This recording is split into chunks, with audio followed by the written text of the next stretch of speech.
Hello viewers, welcome to the grow Telugu YouTube channel. ఏమండోయ్, మీ గురించి మాట్లాడుతున్నాను. అవును, మీ గురించే.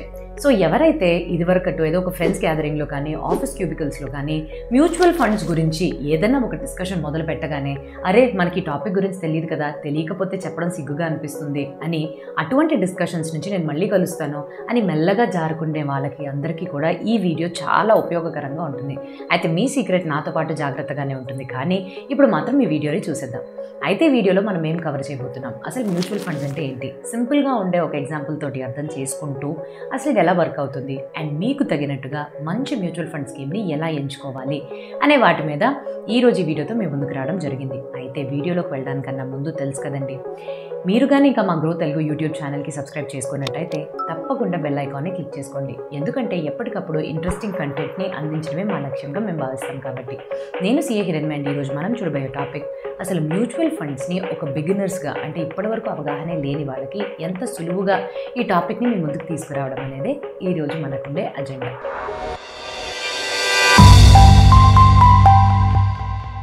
మొట్టమొదటిది అసలు మ్యూచువల్ ఫండ్స్ అంటే ఏంటి. సో ఈ విషయాన్ని తెలుసుకోవడానికి ఇప్పుడు మనము ఈ వ్యాలంటైన్స్ డే అనే ఒక ఎగ్జాంపుల్ తీసుకుందాం. వ్యాలంటైన్స్ డే రానే వస్తుంది. సో ఈ పర్టికులర్ డే రోజు ప్రతి ఒక్కరం వాళ్ళ యొక్క బాయ్ ఫ్రెండ్స్ ఆర్ గర్ల్ ఫ్రెండ్స్కి మనం బొకేస్ అనేవి ఇస్తూ ఉంటాం.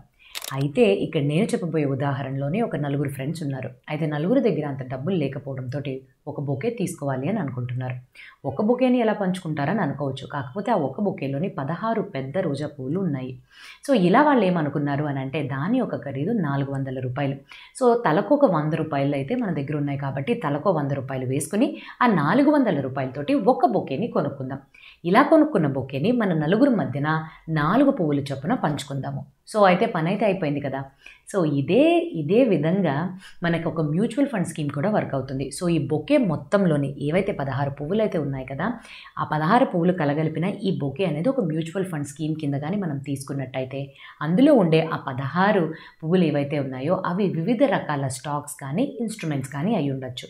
సో ఒక మ్యూచువల్ ఫండ్ అనేది ఒక బొకే లాగా ఉంటుంది, వాటి యొక్క స్టాక్స్ ఆర్ ఇన్స్ట్రుమెంట్స్ని కలగలిపి. మీరు ఎప్పుడైతే బొకేని కొంటారో మీరు 16 ఇన్స్ట్రుమెంట్స్ని కొనినట్టే, కాకపోతే అన్నిటినీ కొనినట్టా కాదు.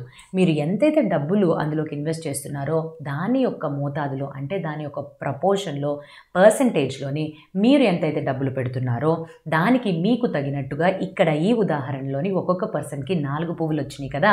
సో అలాగా ఆ యూనిట్స్ అనేవి మీకు లభిస్తాయి. సో ఇక్కడ పువ్వుల్ని మనం యూనిట్స్ అని చెప్తాం.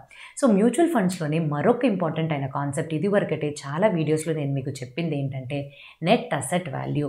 అంటే ఇక్కడ నీకు ఒక పువ్వు అంటే ఒక పర్సన్కి 4 పువ్వులు వచ్చినాయి కదా. సో ఒక పువ్వు ఒక విలువ ఎంత, సో దాన్నే నెట్ అసెట్ వాల్యూ అని అంటాము. ఈ ఎగ్జాంపుల్లోని మనం తెలుసుకోవడానికి చాలా సింపుల్గా 400 రూపాయలు ఆ బొకే ఖరీదు. అందులో ఎన్ని యూనిట్స్ ఉన్నాయి, ఎన్ని పువ్వులు ఉన్నాయి, 16 ఉన్నాయి. సో 400 డివైడెడ్ బై 16 చేస్తే మనకి ఎంత వస్తుంది, ఒక పువ్వు ఖరీదు 25 రూపాయలు వస్తుంది. సో ఈ 25 రూపాయలే నెట్ అసెట్ వాల్యూ. ఒక యూనిట్ యొక్క వాల్యూ ఎంత. మీరు కానీ మీ డబ్బుల్ని మ్యూచువల్ ఫండ్ స్కీమ్స్లోకి వేస్తే ఆ రోజు ఏ నెట్ అసెట్ వాల్యూ ఉందో ఆ స్కీమ్కి దాని యొక్క ఆధారంగా మీకు యూనిట్స్ అనేవి లభిస్తాయి.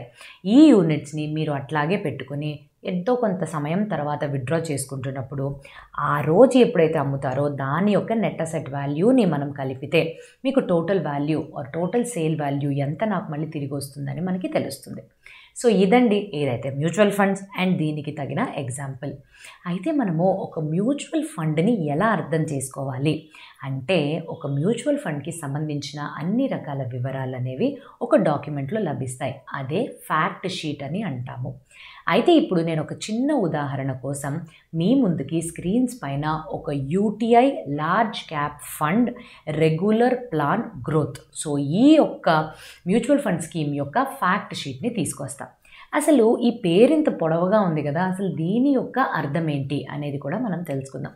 సో మొట్టమొదటిది యూటీఐ. సో నేను చెప్పిన ఇంత పెద్ద పేరులోని మొదటి భాగం అనేది యూటీఐ. యూటీఐ అనేది ఒక అసెట్ మేనేజ్మెంట్ కంపెనీ.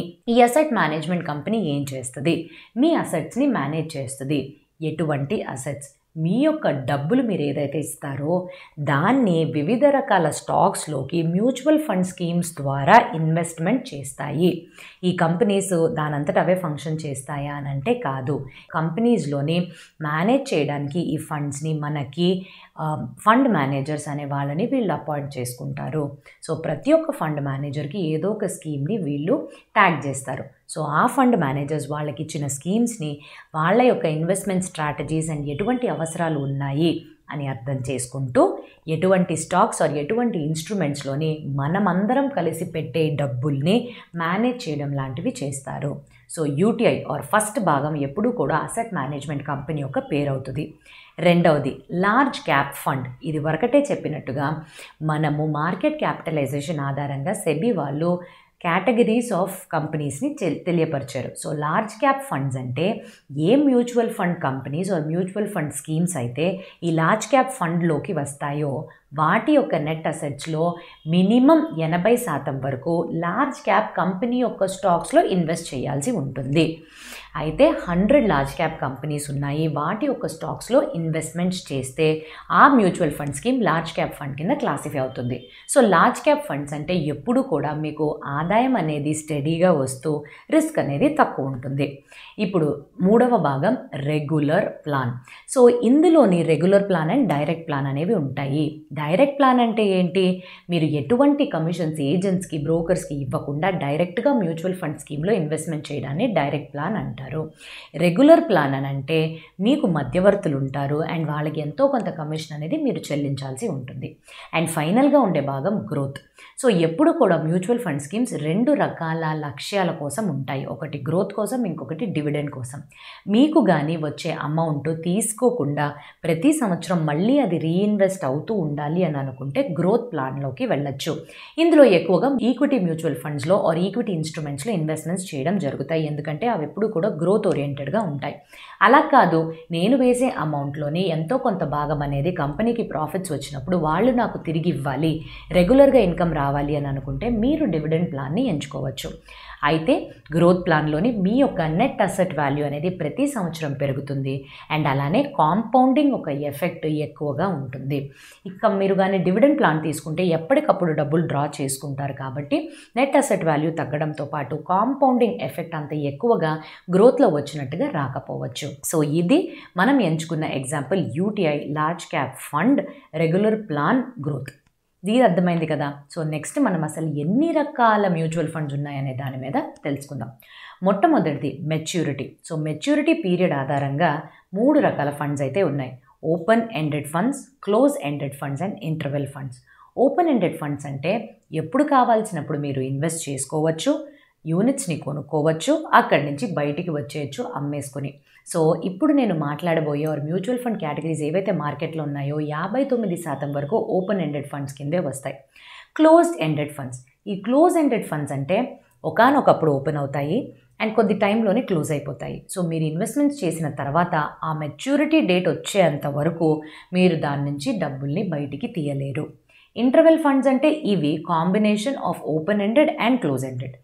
అయితే ఈ పర్టికులర్ ఫండ్స్ ఎలా వర్క్ అవుతాయి అని అంటే ఒక ప్రీ డిటర్మైన్డ్ ఇంటర్వెల్స్, ఒక నెలలోపో ఆర్ కొంత టైం అనేది ఫిక్స్ చేస్తుంది ఆ ఫండ్ స్కీమ్ ప్రకారంగా. ఈ పర్టికులర్ టైంలోపు మీరు కొనుక్కోవచ్చు, లేకపోతే అమ్మేయచ్చు. సో ఇది ఈ మెచ్యూరిటీకి తగినట్టుగా. రెండవ రకమైన మ్యూచువల్ ఫండ్స్ ఎలా క్లాసిఫై అవుతాయంటే ఇన్వెస్ట్మెంట్ స్ట్రాటజీస్ ఆధారంగా. సో ఇన్వెస్ట్మెంట్ స్ట్రాటజీస్ ఆధారంగా చూస్తే ఈక్విటీ మ్యూచువల్ ఫండ్స్ అవ్వచ్చు, డెట్ మ్యూచువల్ ఫండ్స్ అవ్వచ్చు, ఆర్ లేకపోతే హైబ్రిడ్ స్కీమ్స్ కూడా ఉండొచ్చు. సో ఈక్విటీ స్కీమ్స్ ఆధారంగా కానీ చూస్తే ఇవాళ మార్కెట్లోని 10 రకాల సబ్ కేటగిరీస్ అనేవి ఉన్నాయి. ఇవి ఈక్విటీ ఇన్స్ట్రుమెంట్స్లోని ఇన్వెస్ట్మెంట్స్ చేస్తాయి. Large cap funds, mid cap funds and small cap funds లాగా. ఇవి మాత్రమే కాకుండా సెక్టోరియల్ ఫండ్స్లోని ఈఎల్ఎస్ఎస్ స్కీమ్స్, ఫోకస్ ఫండ్స్ లాంటి సబ్ కేటగిరీస్ ఉన్నాయి. రెండోది debt funds or debt schemes. So దీన్ని మనము bond funds or income funds అని కూడా అంటాము. సో ఇందులోని మేజర్గా ఈ మ్యూచువల్ ఫండ్స్ అనేవి 16 రకాల సబ్ కేటగిరీస్ ఉంటాయి అండ్ వీళ్ళు మేజర్గా ఏవైతే కంపెనీస్ వాళ్ళ డెట్ ఇన్స్ట్రుమెంట్స్లోని ఇష్యూ చేస్తారో వాటిలో ఇన్వెస్ట్మెంట్స్ చేస్తాయి అన్నమాట. సో మనం చెప్పుకోవాలి అని అంటే ఇప్పుడు కార్పొరేట్ బాండ్స్ కావచ్చు, పిఎస్యు అండ్ బ్యాంకింగ్ సెక్టార్కి సంబంధించిన బాండ్స్ కావచ్చు, ఓవర్ నైట్ బాండ్స్, ఇటువంటివి వీటి యొక్క ఎగ్జాంపుల్స్. హైబ్రిడ్ అంటే ఈక్విటీ అండ్ డెట్ రెండూ కలగలిపిన ఒక కాంబినేషన్ అన్నమాట. దీనికి మల్టీ అసెట్ ఫండ్స్ లాంటివి కావచ్చు, సో డివిడెండ్ ఈల్డ్ కావచ్చు, ఇటువంటి వివిధ రకాల స్కీమ్స్. నెక్స్ట్ మనం కానీ చూస్తే సొల్యూషన్ ఓరియంటెడ్ ఫండ్స్ మీ యొక్క అవసరాలకి సంబంధించినట్టుగా ఉంటుంది. సో దీంట్లో రెండే రకాలు ఉంటాయి. మొట్టమొదటిది రిటైర్మెంట్ ప్లానింగ్ కోసం ఉండే ఫండ్స్, లేకపోతే మీ పిల్లల యొక్క ప్లానింగ్ కోసం కావాల్సినట్టుగా ఉండే ఫండ్స్ అన్నమాట. నాలుగవది వివిధ రకాలు, అంటే అదర్ కేటగిరీలో కానీ చూస్తే రెండు ఉన్నాయండి ముఖ్యంగా. ఒకటి index funds and ETF funds, and ఇంకొకటి funds of funds. So index funds or ETFs అంటే ఏంటి? ఎక్కడైతే మనము మార్కెట్ యొక్క ఇండిసెస్ ఆధారంగా మార్కెట్ యొక్క ఇండెక్స్ ఎటువంటి స్టాక్స్లోని ఎంత పర్సంటేజెస్లోని ఇన్వెస్ట్మెంట్స్ చేశాయో ఆర్ ఆ ఇండెక్స్ ఎలాగ ఉంటుందో అలాగే మనం రెప్లికేట్ చేస్తూ ఒక స్కీమ్లో ఇన్వెస్ట్ చేస్తాము. సో మార్కెట్ ఇండెక్స్ని ఫాలో అవుతుంది ఈ particular scheme. Fund of funds అంటే యూజువల్గా ఒక మ్యూచువల్ ఫండ్ స్కీమ్స్ ద్వారా మీరు ఇన్వెస్ట్ చేస్తే డైరెక్ట్గా కంపెనీ యొక్క ఇన్స్ట్రుమెంట్స్ని కొంటారు. ఫండ్ ఆఫ్ ఫండ్ స్కీమ్స్లో ఇన్వెస్ట్ చేస్తే ఒక మ్యూచువల్ ఫండ్ ద్వారా ఇంకో మ్యూచువల్ ఫండ్ స్కీమ్ యొక్క యూనిట్స్ని కొంటారు తప్పితే డైరెక్ట్గా ఇన్వెస్ట్మెంట్స్ అనేది చెయ్యరు. సో ఇవంటి వివిధ రకాల మ్యూచువల్ ఫండ్స్ అనేవి ఉన్నాయి. సో నెక్స్ట్ మీరు నన్ను అడగచ్చు, అసలు మ్యూచువల్ ఫండ్స్ ఎలా వర్క్ అవుతాయి? ఇక్కడికే కదా వస్తున్నాము. ఇదే చాలా ముఖ్యమైన విషయం. ఒక మ్యూచువల్ ఫండ్ ఎలా వర్క్ అవుతుంది అని అంటే, నేను ఇంతకుముందు చెప్పినట్టుగానే మ్యూచువల్ ఫండ్కి నెట్ అసెట్ వాల్యూ అనేది చాలా ముఖ్యమైన విషయం. నెట్ అసెట్ వాల్యూని ఎలా కనుక్కుంటాం? Net assets of the mutual fund divided by number of units or number of units of the mutual fund వస్తుంది on a particular date. So ఇక్కడ మనకి స్టాక్ మార్కెట్కి దీనికి తేడా ఏంటంటే, స్టాక్ మార్కెట్లో నిమిషానికి స్టాక్ ఆర్ ఇన్స్ట్రుమెంట్స్ యొక్క ప్రైజెస్ మారిపోతూ ఉంటాయి. మ్యూచువల్ ఫండ్స్లో అలా ఉండదు. నెట్ అసెట్ వాల్యూ అనేది ప్రతిరోజు కూడా end of the day calculate చేయబడతాయి అండ్ డైలీ బేసిస్లో మాత్రమే మారుతాయి. పలానా డేట్లో మీరు కొంత అమౌంట్ వేస్తున్నారు ఒక స్కీమ్లో అని అంటే, ఆ పలానా డేట్లో ఆ మ్యూచువల్ ఫండ్ స్కీమ్ యొక్క నెట్ అసెట్ వాల్యూ ఎంత ఉంటుంది అనేది కన్సిడర్ చేస్తారు. లిస్టెడ్ ప్రైస్ ముందు రోజుది బేస్ చేసుకుని చేయరు. ఆ రోజు కంప్యూట్ చేసిన నెట్ అసెట్ వాల్యూ యొక్క ఆధారంగా మీరెంత డబ్బులు జమ చేస్తున్నారో చూసి మీకు యూనిట్స్ అనేవి అలొకేషన్ అవుతాయి. సపోజ్ ఒక పర్టికులర్ ఫండ్ని మీరు ఇన్వెస్ట్ చేస్తున్నారు అని అనుకుందాము. సో ఈ పర్టికులర్ ఫండ్ ఇలాగుంది. స్టాక్ ఏలో 10%, స్టాక్ బిలో 20%, కార్పొరేట్ బాండ్స్లో 10%, స్టాక్ సిలో 30%, ఒక ట్రెజరీ బిల్స్లో 5% వరకు, గవర్నమెంట్ బాండ్స్లో 10% వరకు, స్టాక్ డీలో 20% వరకు, అండ్ ఇలాగా ఈ పర్టికులర్ బొకేలాగా తయారయ్యి మీరు ఇన్వెస్ట్ చేసిన స్కీమ్లో ఇవన్నీ కూడా ఉన్నాయి. సో మీరు ఎప్పుడైతే ఇన్వెస్ట్మెంట్స్ చేస్తారో వీటన్నిటిలో కూడా మీరు భాగాన్ని పొందుతారు. సో యూనిట్స్ విధంలోని యూనిట్స్ రూపంగా మీరు వీటిని కొనుక్కుంటారు ఒక పలానా తేదీలోని. సో మీ యొక్క అవసరాల ప్రకారంగాను మీరు ఇన్వెస్ట్మెంట్స్ చేసి, అసలు నేను డబ్బులు తీయకుండా కూడా మామూలుగా ఇందులోనే ఉంచేసుకుని నేను ఇలాగే వెళ్ళాలి అని అనుకుంటున్నాను అని అనుకోవచ్చు. సో దీని యొక్క ఆధారంగా ఒక మ్యూచువల్ ఫండ్లో మీరు డబ్బులు ఇన్వెస్ట్మెంట్స్ చేయగానే ఆ రోజు నెట్ అసెట్ వాల్యూ యొక్క ఆధారంగా మీకు యూనిట్స్ అనేవి లభిస్తాయి. ఇలానే ఒక మ్యూచువల్ ఫండ్ అనేది పనిచేస్తుంది. స్క్రీన్స్ పైన కానీ చూస్తే UTI large cap fund regular plan growth ఏదైతే నేను ఎగ్జాంపుల్ ఇందాక చెప్పానో దాని యొక్క హోల్డింగ్స్ చూడండి. మీరు ఈ ఫండ్ ఆర్ ఈ స్కీమ్లో ఇన్వెస్ట్ చేస్తే ఈ హోల్డింగ్స్లోని మీకు భాగస్వామ్యం అనేది లభిస్తుంది. చాలా ముఖ్యమైన విషయం, అసలు ఇన్ని స్కీమ్స్ ఉన్నాయి కదా, వీటిలోని నేను నాకు తగిన స్కీమ్ని ఎలా ఎంచుకోవడం, అదే కదండి ట్రిక్. సో నేను ఈ వీడియోని రికమెండేషన్ పర్పస్ కోసం చేయట్లేదు, కానీ మనం ఒక మ్యూచువల్ ఫండ్ స్కీమ్లో ఎంచుకునేటప్పుడు మనకి తగినట్టుగా అది మనకి బెస్ట్గా ఉంటుందా లేదా అని వివిధ రకాల విషయాల్ని ఎలా చూడాలని చెప్తాను. మొట్టమొదటిది, మీకు అసలు ఆర్థిక లక్ష్యాలు ఎలాగున్నాయి, మీరు ఈ మ్యూచువల్ ఫండ్ స్కీమ్లో ఇన్వెస్ట్ చేయడానికి గల ముఖ్యమైన కారణం ఏంటి.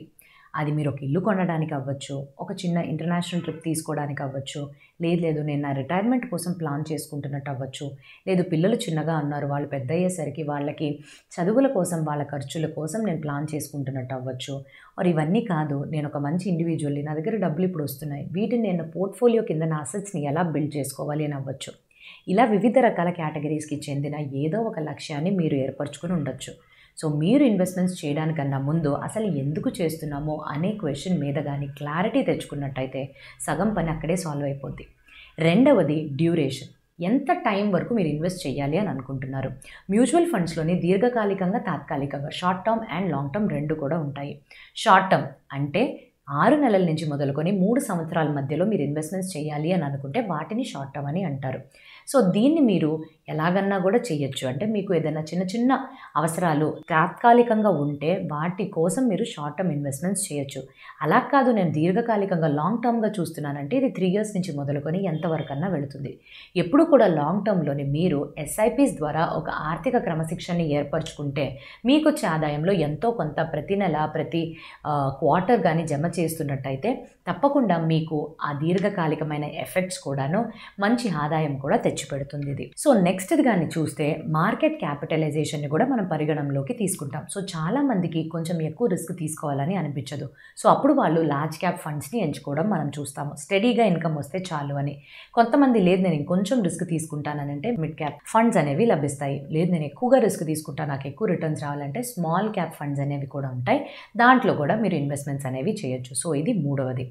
నాలుగవది ఎంఎఫ్కి సంబంధించిన విషయాలు ఏంటనేవి చూడాలి. సో మ్యూచువల్ ఫండ్స్కి సంబంధించిన 5 విషయాలు అనేవి చెక్ చేసుకోవాలి. మొట్టమొదటిది ఈ మ్యూచువల్ ఫండ్ యొక్క గతంలోని పనితీరు ఎలాగుంది, పర్ఫార్మెన్స్ అనేది చెక్ చేయాలి. గతంలో అంటే 3 సంవత్సరాలు, 5 సంవత్సరాలు, 7 సంవత్సరాలు, 10 సంవత్సరాలు. బట్ ఇవన్నీ కూడా ఒక సూచనల కింద మాత్రమే తీసుకోవాలి. అవి అలా పర్ఫామ్ చేసినాయి కాబట్టి ఫ్యూచర్లో కూడా ఇలాగే చేస్తాయి అని ఎక్కడా కూడా గ్యారంటీ ఉండదు. అసలు ట్రెండ్ ఎలా ఫాలో అవుతుంది, మార్కెట్లోని బెంచ్ మార్క్ అసలు ఎలాగుండింది, అప్పుడు వీళ్ళు ఎలా పర్ఫార్మెన్స్ అనేది ఇచ్చారు అనే విషయాన్ని ఫస్ట్ మీరు ఎంచుకుని చూసినట్టయితే మీకు ఒక ఫేర్ ఐడియా అనేది లభిస్తుంది. దీనితో పాటుగా ఎక్స్పెన్స్ రేషియో అసలు ఎలాగుంది. ఎక్స్పెన్స్ రేషియో అంటే ఎవరైతే ఫండ్ని మేనేజ్ చేస్తారో ఆ మేనేజర్స్ ఆర్ అసెట్ మేనేజ్మెంట్ కంపెనీకి కొన్ని ఎక్స్పెన్సెస్ అనేవి ఉంటాయి. సో వాళ్ళు మీకు సర్వీసెస్ చేస్తున్నారు కాబట్టి మీ దగ్గర నుంచి కొంచెం ఛార్జ్ అనేది తీసుకుంటారు. అది ఎక్స్పెన్స్ రేషియో. సో జనరల్గా ఎవరన్నా ఎంచుకునేటప్పుడు ఎక్స్పెన్స్ రేషియో తక్కువ ఉండే విధంగా ఎంచుకుంటారు. కానీ తక్కువ ఉండాలి అని మాత్రమే మీరు వెళ్ళకూడదు. And next entry and exit load. So మీరు కానీ ఒక మ్యూచువల్ ఫండ్ స్కీమ్స్లో ఎంటర్ అయ్యేటప్పుడు అమ్ముకుని బయటికి రావాలి అని అనుకునేటప్పుడు కొన్ని రకాల మ్యూచువల్ ఫండ్ స్కీమ్స్లోని ఎంట్రీ అండ్ ఎగ్జిట్ లోడ్స్ అనేవి ఉంటాయి. ఇవేమీ కాదండి, మీరు అమ్మేటప్పుడు ఎగ్జిట్ లోడ్ ఉంది అని అంటే ఒక పర్సంటేజ్లోని మీకు వచ్చే అమౌంట్లో ఆ పర్సంటేజ్ని ఛార్జ్ చేసి ఏఎంసీ వాళ్ళు తీసుకుంటారు. సో ఎప్పుడు కూడా మనం ఏమనుకుంటాం, ఎంట్రీ అండ్ ఎగ్జిట్ లోడ్స్ తక్కువగా ఉండాలి అని అనుకుంటాం. కానీ అదే క్రైటీరియాగా పెట్టుకోకూడదు. నెక్స్ట్ 2 రకాల రేషియోస్ చూడాలి, Sharpe ratio and standard deviation. Sharpe ratio అంటే ఏంటి, 1 యూనిట్ ఆఫ్ రిస్క్ నేను చేస్తుంటే నాకు ఎన్ని రెట్ల ఆదాయం అనేది వస్తుంది. నేను చెప్పిన యూటీఐ లార్జ్ క్యాప్ ఫండ్ యొక్క షార్పే రేషియో గత 3 సంవత్సరాలకు కానీ తీసుకుంటే 0.32% 0.32 ఉందని తెలుస్తుంది. అంటే ఎంత ఎక్కువ ఈ రేషియో ఉంటే అంత మంచిగా మనకి రిటర్న్స్ వస్తున్నట్టు తీసుకుంటున్న రిస్క్ ఆధారంగా. 5వది స్టాండర్డ్ డీవియేషన్. స్టాండర్డ్ డీవియేషన్ చాలా ముఖ్యమైనది. అంటే ఎన్నిసార్లు మార్కెట్ ఒకలాగా పర్ఫామ్ చేస్తే దాని నుంచి ఎన్నిసార్లు డీవియేట్ అవుతుంది అని తెలుసుకోవడానికి ఈ రేషియోని చూస్తాము. ఎంత ఎక్కువ ఉంటే అంత ఎక్కువ రిస్కీగా ఉందని అర్థం. ఈ యూటీఐ లార్జ్ క్యాప్ ఫండ్ అనేది 12.66% ఉండడం మనం చూసాము. సో ఇది ఎక్కువగానే ఉంటే పాస్ట్లో ఫ్లక్చువేషన్స్ ఎక్కువ అయినాయి అనే విధంగా మీరు అర్థం చేసుకోవాలి. సో ఇవన్నిటిని పరిగణనలోకి తీసుకున్న తర్వాత నేను ఒక మ్యూచువల్ ఫండ్ స్కీమ్లో ఇన్వెస్ట్మెంట్స్ చేయాలి అని అంటే ఏం చేయాలి. ఫస్ట్ ఆఫ్ ఆల్ మీరు ఒక అసెట్ మేనేజ్మెంట్ కంపెనీని ఎంచుకోవాలి. ఎంచుకున్న తర్వాత ఈ కంపెనీ యొక్క వెబ్సైట్లోకి వెళ్ళి మీకంటూ అకౌంట్ క్రియేట్ చేసుకోవాలి. అకౌంట్ క్రియేట్ చేసుకునేటప్పుడు ఆధార్, పాన్ కార్డ్, ఇప్పుడు యాక్టివ్గా ఉండే ఫోన్ నెంబర్ ఏదైతే మీ ఆధార్ తోటి, బ్యాంక్ అకౌంట్ తోటి అన్నిటితో లింక్ అయిందో ఆ ఫోన్ నెంబర్ అండ్ ఈమెయిల్ ఐడిని రెడీగా పెట్టుకోవాలి. ఇవన్నీ వేసిన తర్వాత మీ కేవైసీ డీటెయిల్స్ అంటూ వెరిఫికేషన్ జరుగుతాయి. ఇవన్నీ ఓకే అయితే ఓటీపీస్ వచ్చిన తర్వాత మీ యొక్క అకౌంట్ క్రియేట్ అయిపోతుంది. ఇప్పుడు ఈ అకౌంట్ని వెళ్ళిన తర్వాత అకౌంట్లో నుంచి మీరు వివిధ రకాల స్కీమ్స్ని మీ యొక్క రిస్క్ అపిటైట్, మీ లక్ష్యాలు ఎంతవరకు వెయ్యాలి అని అనుకుంటున్నా ఈ విషయాల్ని పరిగణనలోకి తీసుకుని మ్యూచువల్ ఫండ్స్ని చూడాలి. తర్వాత మీరు కానీ ఒకేసారి లంసంలో ఇన్వెస్ట్మెంట్స్ చేయాలనుకుంటున్నారా, ఆర్ లేకపోతే ప్రతి నెల ఆర్ ప్రతి క్వార్టర్ ఎస్ఐపీస్ ద్వారా వేయాలనుకుంటున్నారా నిర్ణయం తీసుకున్న తర్వాత లంసం అయితే మీకు కావాల్సిన మ్యూచువల్ ఫండ్ స్కీమ్ని డైరెక్ట్గా ఎంచుకుని మీరు అక్కడ ఇన్వెస్ట్మెంట్స్ చేసేసుకోవచ్చు. అలా కాదు నేను ఎస్ఐపీస్ ద్వారా ప్రతి నెల వేయాలి అని అనుకుంటున్నాను అని అంటే దానికి తగినట్టుగా మీరు ఫండ్ స్కీమ్ని క్లిక్ చేసుకుని కావాల్సిన డీటెయిల్స్ అన్ని ఫిల్ చేసుకుని మీ యొక్క బ్యాంక్ అకౌంట్ ఈసీఎస్ మ్యాండేట్ పెట్టుకున్నట్టయితే ప్రతి నెల దానికదే మీకు ఆటో డెబిట్ అయిపోతూ డబ్బులు అనేవి అందులోకి జమ అవుతాయి.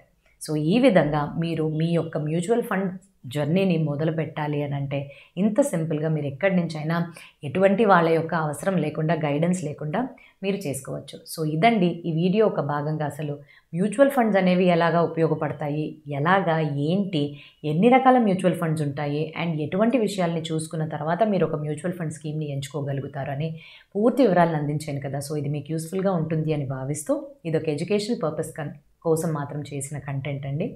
ఎటువంటి రికమెండేషన్స్ అయితే ఈ వీడియో ద్వారా ఇవ్వడం జరగట్లేదు. ఇంకా మంచి కంటెంట్తో మీ ముందుకి రావడానికన్నా ముందు have a happy and very safe investment. Thank you.